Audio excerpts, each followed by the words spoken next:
మీరు మార్పు నొంది పసిబిడ్డల వంటి వారైతేనే కానీ పరలోక రాజ్యం ప్రవేశించలేరని యేసుక్రీస్తు వారు నిశ్చయంగా చెప్పారు సువార్తలో. అనగా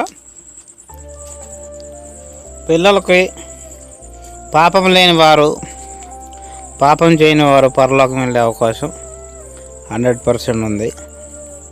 ముందుగా పాపం అంటే ఏంటో మనం తెలుసుకోవాలి.